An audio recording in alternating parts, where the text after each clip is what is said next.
After 2 seasons without a healthy roster, the Denver Nuggets are finally back. Michael Porter Jr. is said to be 100%, while Jamal Murray returns after a year and a half of recovery. They also added some key role players to fill out their depth chart, which has many wondering just how good this team is and whether they could compete for a title. Any discussion about the Nuggets has to start with Nikola Jokic. Despite losing some key players to injury and playing with lackluster help, he's been able to raise this unit to some pretty impressive on-court production while putting together one of those rare, all-time statistical footprints. He's one of NBA history's most efficient volume scorers, capable of doing damage from pretty much anywhere on the floor, but working mostly in the post. These aren't the type of isolations where they're dumping the ball down to him, moving out of the way, and slowing down to let him work, but rather quick flashes and seals within the flow of the offense where he catches and attacks right away. Regardless of if he receives the pass right under the basket or 20 feet from it, he uses his size to just bully his way to wherever it is he wants to go, while even throwing in some nifty spins and displays of footwork to create easier angles. He'll do this again and again and again, just making it look so easy, while his unparalleled touch allows him to convert as a finisher. He has tons of finesse when going to soft finger rolls or that unrelenting hook shot, and he's just as good with his offhand, making him very unpredictable. Even when he's unable to get deep into the paint like this, he can fall back on an uber efficient mid-range jumper. Over the past 2 seasons, he's hit just under 51% of his 2-point shots outside of 10 feet, and these aren't exactly easy looks. He can knock them down when smothered by a great contest, off balance or fading in either direction, and even off of one leg with his signature Sambor shuffle. Scoring at this level is already difficult enough to defend by itself, and any sort of rotation or slide attempt to help leaves defenses vulnerable to that passing. If you ask me, Jokic has graduated himself from those best passing big man discussions and belongs in talks among the best passers ever. At 7 foot, he can see the entire floor and get the ball to every single spot on it with any type of delivery. Court vision is one thing, but the ability to also read defenses, anticipate openings, and make the best decision possible at lightning quick speed takes him into entirely different territory. He'll sneak dimes through the smallest windows that you didn't even know existed until after the fact, while using his eyes and movements to move defenders around like pawns and create wide open shots. Denver has built their offense around this skill set with tons of screening actions, cutting, and overall movement, which has fully unleashed Michael Porter Jr. as an off-ball weapon. MPJ is one of the best outside shooters in the NBA. He's not a guy who self-creates a ton of opportunities and doesn't stretch defenses with the threat of a pull-up jumper, but off the catch there are very few who can compare. These aren't just stationary spot-up threes either, but off of screens and off-ball actions. He seemingly never stops moving without the ball, and he's comfortable shooting while drifting in any direction. Room for error when defending this level of movement shooter is already minimal, and his height, length, and release point leave him unfazed by most attempts at a contest. As a result, you'll often see defenders hug him tight on the perimeter or overplay the screen, which he's able to counter with masterful cutting.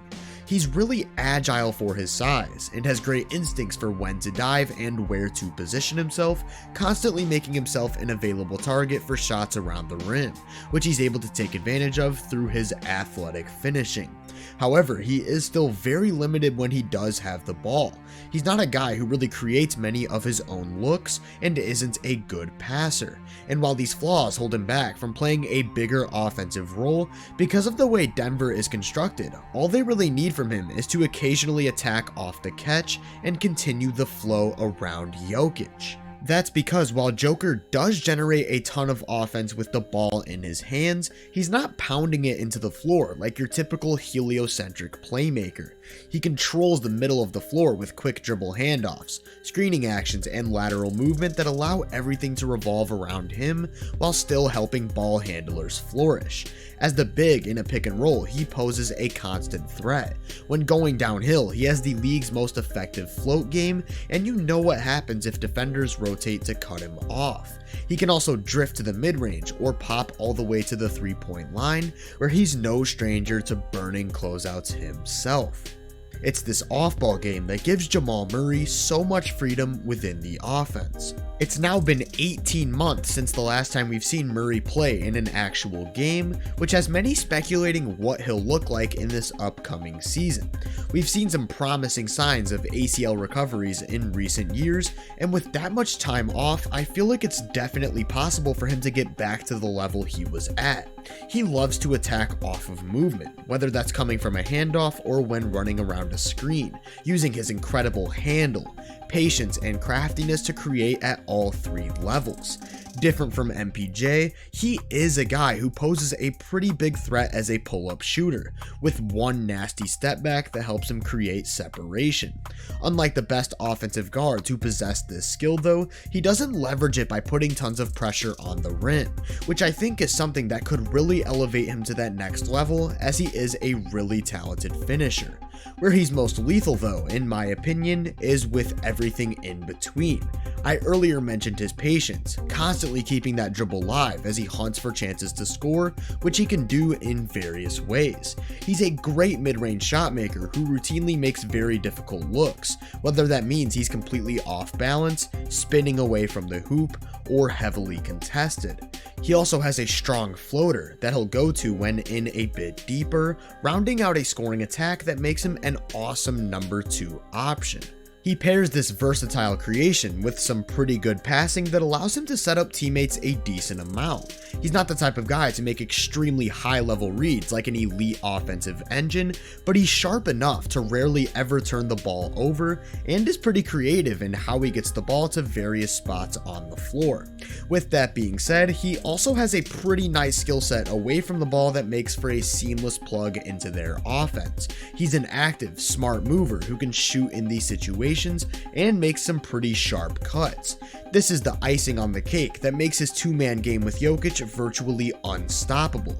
He's a constant threat to shoot or cut, attacks really quickly off the catch, and thrives off of movement, is comfortable making shots from virtually every spot on the floor, and can get the ball back to the screener for him to make a play himself.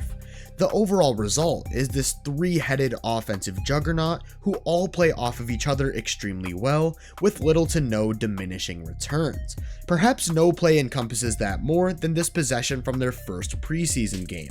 Murray and Jokic get into that two-man handoff game where Jamal's threat as a shooter forces the big into a hedge. He then shovels the ball to Jokic on the roll, who looks like he may go to a floater, but instead shoots a no-look pass to a wide-open MPJ in the corner.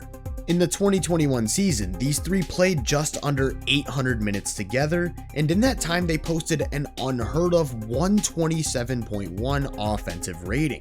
For reference, only one other trio with at least 600 minutes has ever posted a 125, which came from the exact same team with Will Barton in place of Jamal Murray.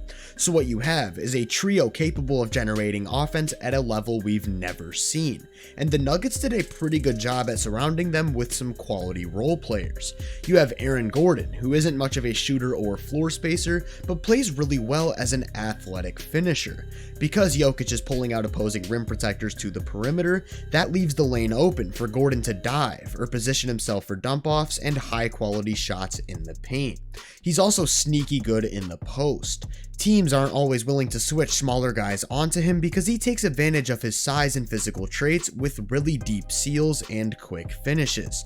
Then there's that giant pick and roll between him and Jokic that just shouldn't make any sense, and I'm still not sure how exactly you're supposed to defend this. Another player they have is Bones Highland, who at 22 years old and entering his second season has already put quite a few valuable skills on display. In case you weren't noticing a trend, he is yet another guy who can play off the ball. He's a super active mover and a great shooter, but he's also a pretty nice creator. He has a strong, lengthy handle that when paired with his agility and overall shiftiness, allows him to create a decent amount of space on the perimeter. He has tons of range as a pull-up shooter and a killer step back that he'll often go to for some more separation. The next steps for him are developing more ways to attack inside, whether that's sharpening up his floater or putting on size that helps him get all the way to the rim. But he's already a solid playmaker who doesn't make many errors, which I think when paired with his three-point game already makes him a pretty viable spark plug off the bench. All of these guys I've talked about were already on their roster, and in the offseason, Denver added two more that should be immediate contributors. Contavious Caldwell is a very good off-ball shooter whose movement and spacing are huge for that offensive philosophy, and he's not at all afraid to put the ball down for attacks off the catch, even occasionally getting all the way to the rim. The other one is Bruce Brown, who I couldn't be more excited for as it's just the perfect fit. He came into the league as a guard, but has found a role almost playing as the power forward. His off-ball positioning is nothing short of brilliant, knowing exactly when to cut or slip, and always floating into open space to make himself an available target. He's a really quick decision maker with good passing, always carrying out advantages by getting downhill and connecting the offense. In Brooklyn, he was used a ton as a screener, and whenever Kyrie or KD drew two to the ball, they could quickly dump it off to him in the short roll and trust him to make the right play. As a result, my mind can't shake the thought of a Brown and Jokic inverted pick and roll that might break the game of basketball. That leaves you with 7 guys who are the driving force behind this unit, but I also want to quickly mention Zeke Naji. I'm not quite sure where he fits or grabs minutes, but he's another big forward who knows where to position himself off the ball and can shoot lights out from deep. All things considered, to me this is pretty comfortably the best offensive team in the NBA, and may just be one of the best ever, regardless of if you're talking about the regular season or the playoffs. Now, the same can't exactly be said on the defensive end, but before we get into that, I want to give a quick shout out to Basketball Index for helping with this analysis and the making of this video. If you're not familiar with the site, they provide tons of statistical measurements, tools, and easily accessible graphics to further guide your understanding of the sport. Earlier in this breakdown, I referenced just a few of their talent grades, and through their player profiles tab, I can easily compare them to other players around the league. Using Michael Porter Jr.'s three-point shooting as an example, on this page I'm presented with various metrics detailing his ability to create and make these shots, along with how he stacks up against his peers. This is just one of the many useful tools found on the site that help guide me and many others through their analysis, and by signing up with the code VENUE30, you can get 30% off your first month subscription. I'll leave a link in the description below for anyone interested in signing up, and with that being said, let's take a look at this Denver Nuggets defense. Again, you have to start with talking about Nikola Jokic, who may just be the most controversial defender in the NBA. Many look at statistics to say he's the second coming of Marc Gasol, while others look at the team's playoff woes and label him a detrimental liability who severely caps roster construction. Personally, I'm willing to bet that the truth lies somewhere in the middle. He offers lots of size and length, is really good at positioning himself despite not being super mobile, and has outstanding hands that help him disrupt a decent amount of plays. He also closes a solid amount of possessions with arguably the league's best defensive rebounding, and while these things do matter, he is still really held back by athleticism. He has really slow feet and can't really move his hips, which makes him somewhat of a liability in space. He also can't really get off the ground, offering little to no verticality, which leaves a lot to be desired when contesting shots at the rim. We've seen opponents emphasize these weaker areas come playoff time by throwing him into every single action and hunting for that matchup as much as possible. And because he plays the most important position on the floor, this causes some problems. I think it's really important to note that the cast around him has been lackluster at best, and when you have a center with clear deficiencies, maybe surrounding him with multiple negatives isn't the best course of action. This is why they went and got Aaron Gordon during the 2021 season, who is absolutely vital to what they do. He's not the type to really make a ton of plays or cause havoc all over the floor, but as a switchable defensive forward, does bring a decent amount of value. He's got that sturdy build with length and lateral movement that makes him pretty well equipped for various different types of offensive players, while his vertical gifts also help him alter shots at the rim. Because Denver needed him at the point of attack, this wasn't a skill we saw utilized often, but I think unlocking him a bit more as a help defender near the paint could look really good. And this is something they could actually do, as they went out and signed 2 strong perimeter stoppers. Bruce Brown is another switchable defender with length who's great at keeping the ball in front of him, but the big difference here is that he's an elite screen navigator, which helps protect Jokic in the pick and roll. He's also a big-time defensive playmaker with phenomenal hands and instincts for playing in lanes, while even offering some resistance in the paint. This differs from KCP, who's pretty exclusively man-to-man. He's not as athletic as the others, but still really good at the fundamentals, such as choosing correct angles to cut off attacks and fighting through screens. These 3 are the ones who really move this defense and should help in covering those weak spots from Jokic, but how good they really are relies on what you're getting from the rest of the team. The last time we saw Jamal Murray, he was pretty good at the point of attack. Just another guy who can put pressure on the ball and not get taken out of the play by screens.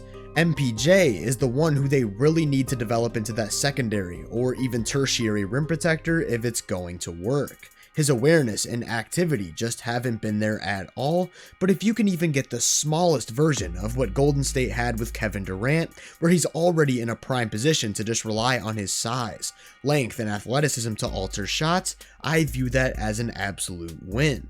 Of course, with Porter, you're also getting some strong defensive rebounding, which I view as the Nuggets' biggest strength on that end of the floor.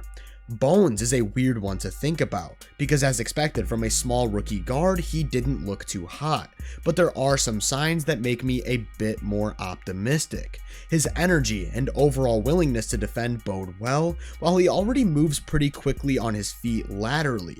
You can probably predict he'll put on some weight and strength over the next couple seasons, and I'm not sure most people know that he actually has a 6'9" wingspan. That length might just be the key to this defense as a whole. I'm starting to pick up on a strategy that we might see implemented where they cover the entire floor with one of the lankiest rosters in basketball while playing really aggressive in lanes and gaps to force as many turnovers as possible. Whether this will come to fruition or not, only time will tell, but I feel this could be one way they mitigate not having as much defensive talent.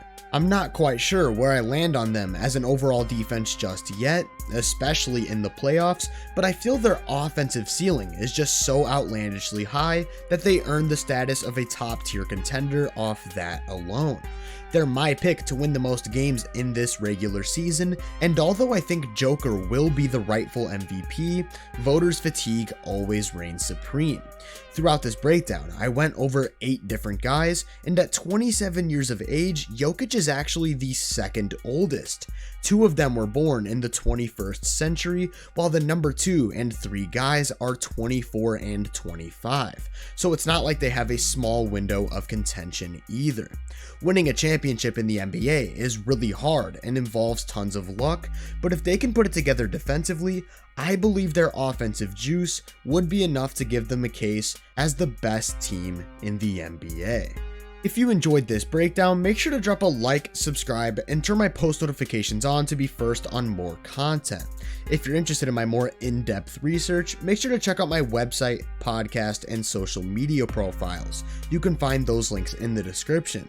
Feel free to let me know down in the comments what you think of the Nuggets and just how good you believe they are. As always, I hope you all have a great day, and I'll catch you guys in the next one.